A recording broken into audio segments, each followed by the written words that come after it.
Hi, are you interested in collecting watches? Maybe just starting out, haven't started yet, or even have been collecting for a while, but just want to know what other people do, how they make their decisions, what they buy, what they sell? Well, then this channel will be of interest to you.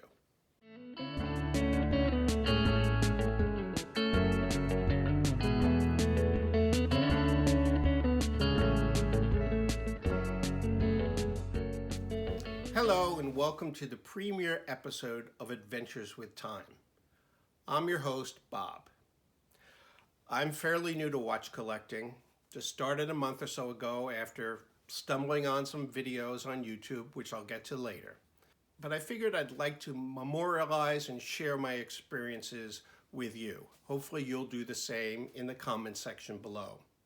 What I hope to do in this series is to share my experiences with you in watch collecting. How I learn about different watches, how I learn about horology, where I get my information, why I make certain purchase decisions, what was good, what was bad, maybe if I sell some watches, how I do that, and any techniques I've learned along the way. This is new to me. I've never been on YouTube before, so I'm sure my first episode is going to be a little rough. Hopefully they'll get better. I look for you to help me in the comments below and also share your experiences in watch collecting and help me make this series better for you and for me. So let me start out by telling you how I got interested in this. I was surfing YouTube and came across a video by this guy, Jory, on his watch collecting. And it struck me as very interesting. I'd never given watches a second thought. Matter of fact, I wear this Seiko Quartz watch. I've been wearing it for years. Before that, I had another Seiko watch. Never given watches a second thought. Till I saw his video and became interested in watches. Maybe you can tell by the books behind me, but I'm somewhat of a collector. And watch collecting, I thought might be interesting. After all, it's mechanical. I'm sort of a technical person by nature. I've been in information technology all my career, so I thought maybe watch collecting was good for me. So I started to watch more videos on YouTube, not only by Jory, but this guy, and a few others. And I'll list them below, the ones that I find interesting and follow. And then I started thinking, well, I have a few watches that I've never really considered. They've been handed down to me or I inherited it, but they've sort of been shoved away in boxes and, as I said, never gave them a second thought. So I started to dig them out, and I'll go through them later in this video and show you what I have, what I plan to use maybe, and some of the issues I have with them. But first, let me go through my starting philosophy or guiding principles about watch collecting that at least I'm going to follow. So as I looked at more videos, I noticed that some people have specific targets in mind for their collection. Some people collect high-end watches like Rolex or Patek Philippe. Some people like Seiko watches. Some people like diver watches or dress watches or chronographs. So I had to decide what was going to be the guiding principles of my collection. And I considered different avenues, and I decided, well, I really want a variety at first. A variety in types of watches, whether it be a diver, a pilot, a dress, a chronograph, watches with different complications, be it time, day date, moon phase, GMT, in other words, second time zone. And I had to decide, was I going to collect from any particular region? Well, what I decided was I want to get a sampling across all those categories. Watches of different types and watches from different countries. And at this point, I should say, I really have no interest in quartz watches. It's the mechanical aspect of the watch that really gets me interested. The engineering, the precision, the complication of how gears move together and how springs and counterbalances really work to keep accurate time. So that's what I'm interested in, and that's what I want to explore. Quartz watches will leave for later, if at all. Let's begin with looking at the watches I already have. Let's go to the desk. As I mentioned, this Seiko Quartz watch is really the only watch I ever used up to starting my watch collecting. I've had it for, oh God, maybe 10 years. Bought it, I think, for $150 on a cruise ship. But it served me well, knowing that all I've really needed in a watch was to give me some accurate time and the date. It's about a 35 millimeter on this bracelet, and you can see that over the years the finish has worn off. By the way, I have a pretty large wrist. Most of the time it's 7 3/4 inches, but in the summer and during the day it can swell up to 8 inches. So it's pretty big based on what I can tell other people who announce their wrist size doing videos. But again, nothing special other than a basic time-telling piece. You can see the Japanese movement and base metal, stainless steel back. Nothing special. So one of the pieces I had before getting into collecting is this Rolex Oyster Perpetual Datejust. I inherited this from my father, who wore it for many years, even though he had a large wrist also. I guess that's hereditary. And he inherited it from my great aunt's nephew on the other side of her family. So I don't know if that's an official relative, but I knew him fairly well and we got along, so I really enjoy having this piece. It was manufactured in 1974, and you can look up Rolexes as to when they were manufactured by knowing the serial number and the model number, and it's fairly easy to find the manufacturer date. So it's got some history to it. You can see it's got some good wear on it and a few scratches on the crystal, which is not sapphire. It's about a little over 30 millimeters in diameter. It's just over 11 millimeters in thickness. Lug to lug, it's 36, and it's got a very odd 17.6 millimeter lug width, which makes it hard to find any other bands or straps to wear on this. It's a model 6824, obviously with a blue dial, and it uses a movement number 2035. And as I said, it was manufactured in 1974. Now, the issue with this for me is obviously its very small size. When it was manufactured, it was considered a men's medium-sized watch, which on today's standard is fairly small. And on my larger size wrist, it's just a bit too small for everyday use.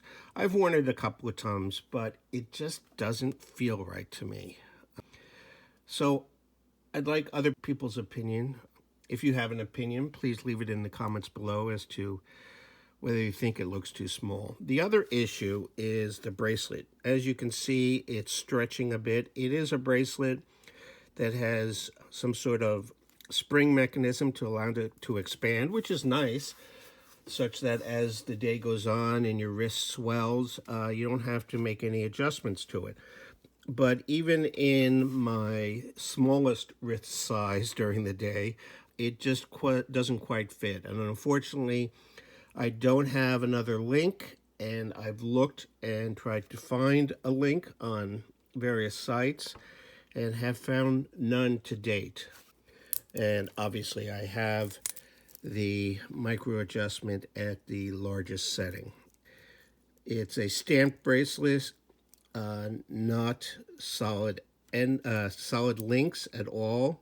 And it looks like it uses a push pin system to take out those individual links. The back is, again, nothing special. It's basically a plain stainless steel screw down.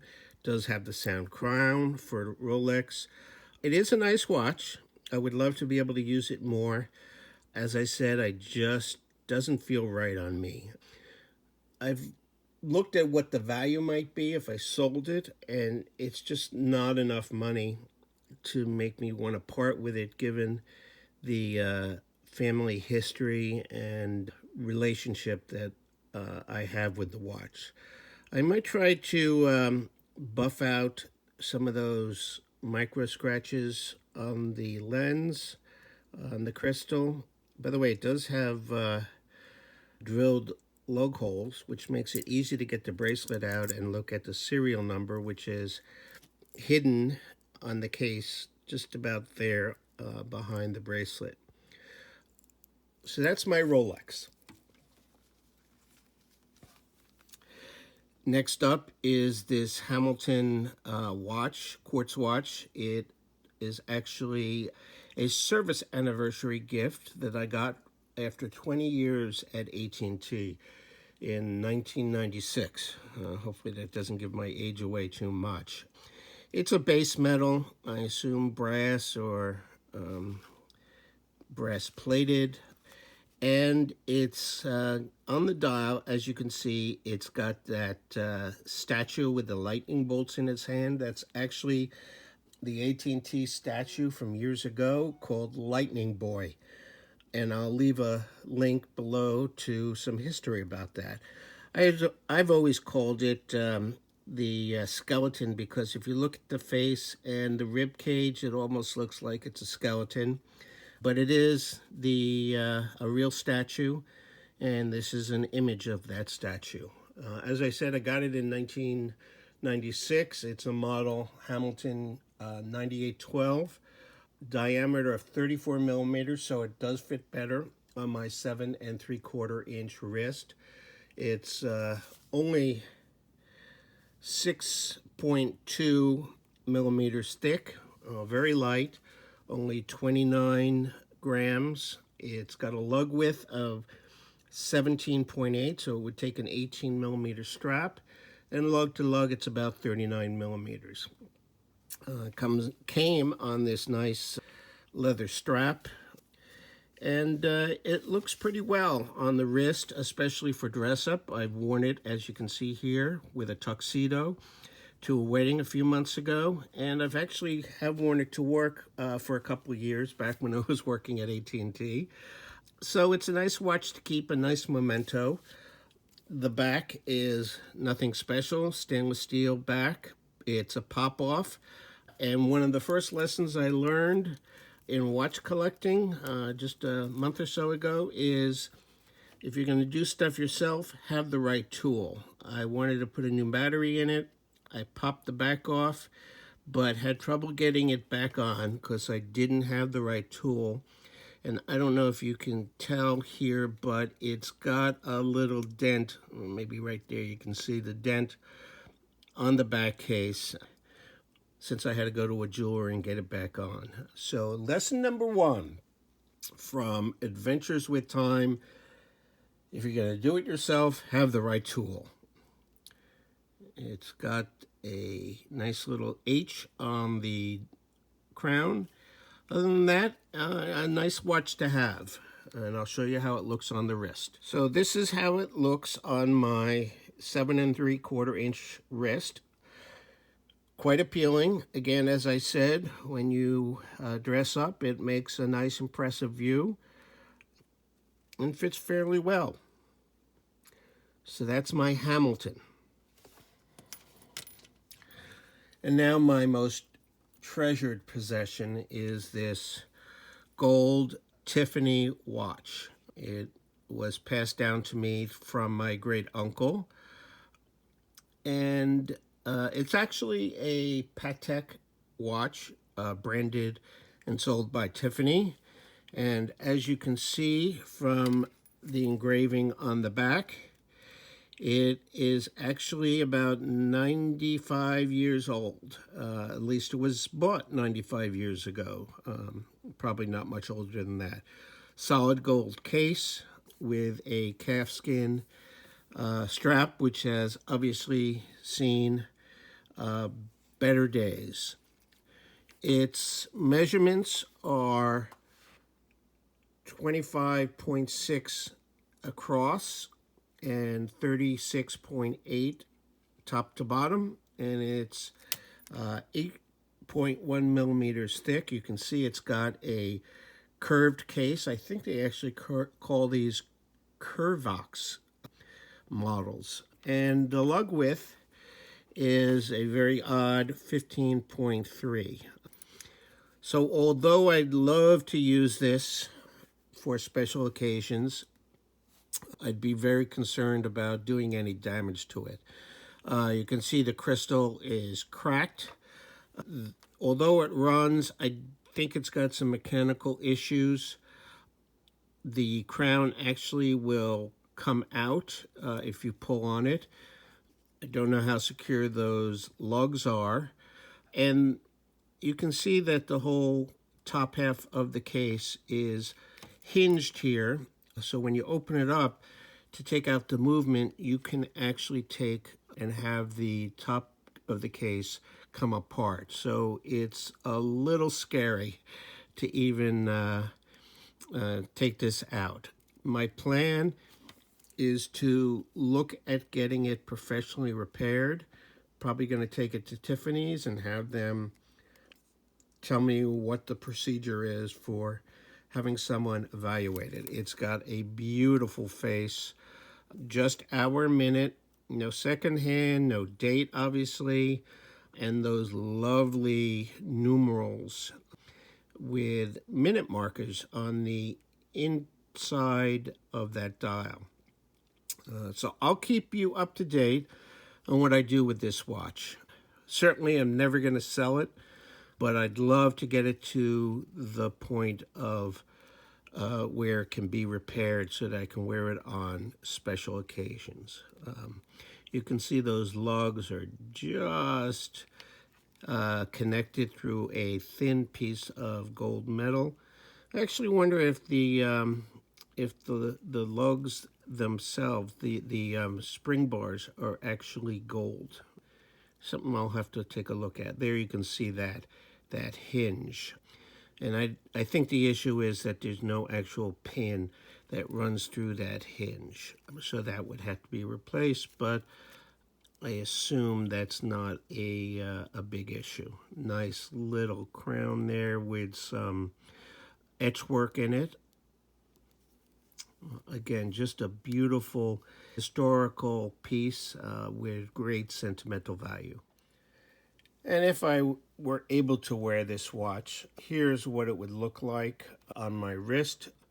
Would all polished up and with a nice crystal. You can see that it would be a beautiful dress-up watch. Something I'd wear, again, on very special occasions. So that's my current collection, the standing of my current collection. Hopefully later down the road I'll be able to do a state of my collection with much more interesting watches, and also give you some videos of what I do with these watches that I've inherited. I think there's some opportunities to make use of them. But now let's think about my first real purchase as a collector. And I'll give you a hint. It's going to be a Seiko. Hey, wait, don't go anywhere. Don't forget to subscribe, and if appropriate, hit that like button.